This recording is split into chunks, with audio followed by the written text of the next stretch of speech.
오늘 함께 읽을 말씀은 잠언 11장 23절에서 27절입니다. 의인의 소원은 오직 선하나 악인의 소망은 진노를 이루느니라. 흩어 구제하여도 더욱 부하게 되는 일이 있나니 과도히 아껴도 가난하게 될 뿐이라.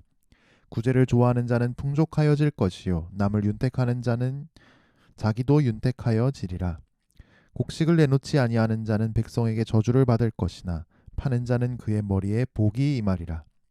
선을 간절히 구하는 자는 은총을 얻으려니와 악을 더듬어 찾는 자에게는 악이 임하리라. 23절을 볼까요? 의인의 소원은 오직 선하나 악인의 소망은 진노를 이루느니라. 세상의 선악 개념은 심각하게 왜곡되어 있습니다. 우리는 선과 악을 극도로 자기중심적으로 판단합니다. 돈이 벌리면 선이고 돈을 손해보면 악입니다. 내게 유리하면 선이고 내게 불리하면 악입니다. 그러나 23절은 선악을 판단하시는 분은 하나님이시라고 말합니다. 우리는 하나님이 정하신 선악의 기준에 스스로를 맞춰야 합니다. 하나님이 의롭다, 선하다고 하시는 선이 분명히 존재합니다. 하나님이 악하다 하시며 진노의 대상이 되는 악이 분명히 존재합니다. 특히 오늘 말씀은 우리가 경제 생활에도 하나님의 선과 악을 적용해야 한다고 이야기합니다. 24절입니다. 흩어 구제하여도 더욱 부하게 되는 일이 있나니 과도히 아껴도 가난하게 될 뿐이니라.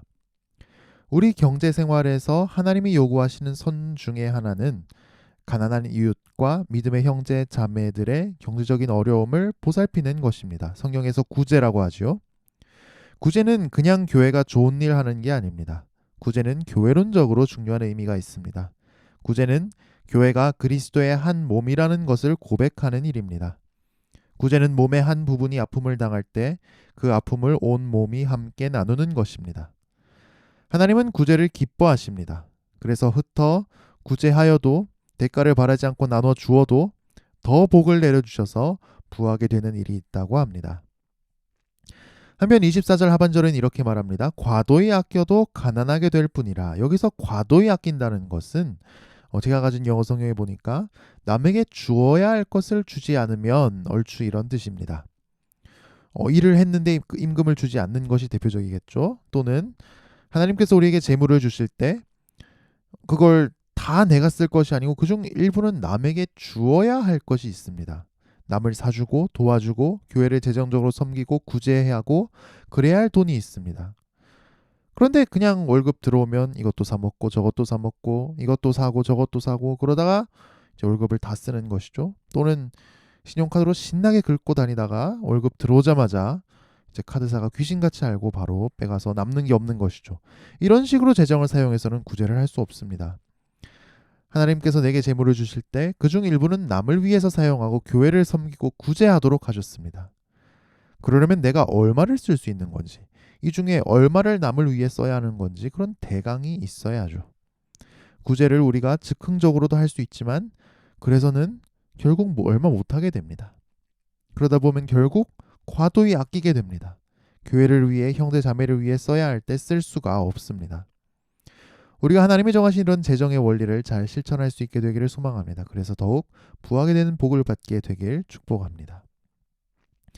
25절도 비슷한 말씀을 합니다. 구제를 좋아하는 자는 풍족하여질 것이요 남을 윤택하게 하는 자는 자기도 윤택하여지리라. 특히 남을 윤택하게 한다는 것은 농사 지을 때 그 논에다 물을 대지 않습니까? 그런데 물이 결국 저수지에서 그 고도가 높은 논에서부터 낮은 논으로 흘러야 합니다.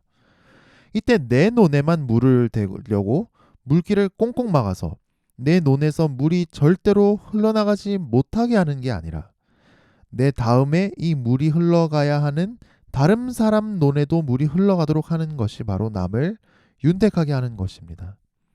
남에게 가야 할 것은 가게 하는 것이죠. 그럴 때 자기도 윤택해진다고 합니다. 하나님께서 비를 내려주시는 것이죠. 삶을 책임져 주시는 것이죠. 하나님은 남들이 다 굶는데 혼자만 잘 먹고 잘 살 때 그걸 잘했다고 하지 않으시기 때문입니다. 26절에 곡식을 내놓지 아니하는 자는 매점 매석을 하는 것입니다.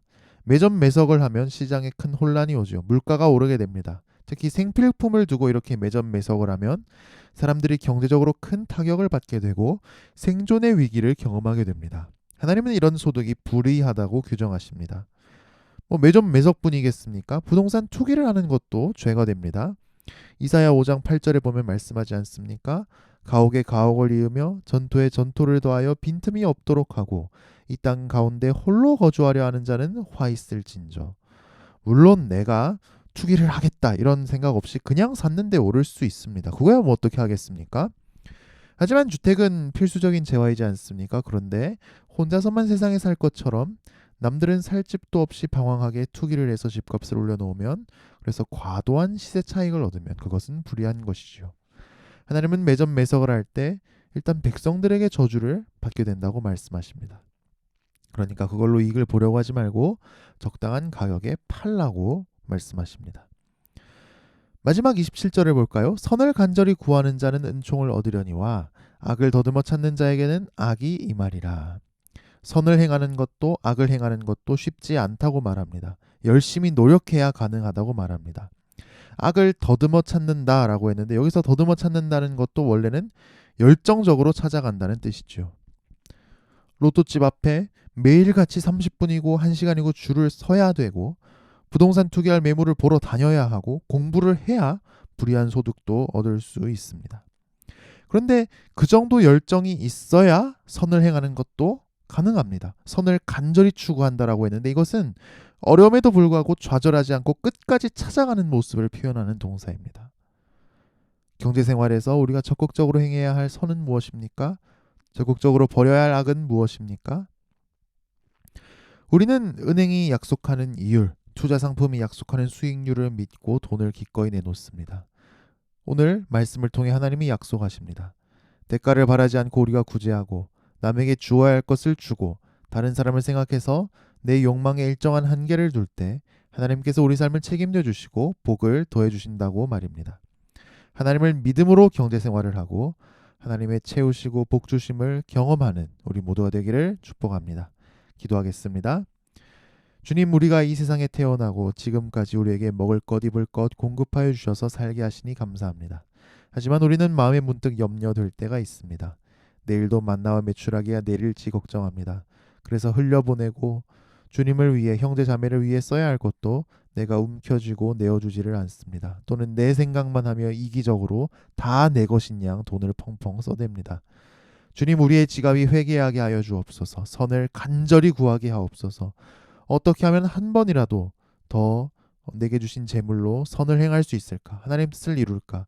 깨달을 수 있게 해주시고 찾게 하시고 발견하게 하여 주옵소서. 코로나로 힘든 가운데 살고 있습니다. 우리 삶의 어려움을 줄여주시고 확진된 분들이 속히 낫게 하여 주옵소서. 자유롭게 예배드릴 수 있는 날도 속히 허락하여 주옵소서. 우리 병든 몸에 친히 안수하사 낫게 하여 주시고 나은 몸으로 주님을 위해 충성할 수 있도록 다시 한번 기회를 주시옵소서.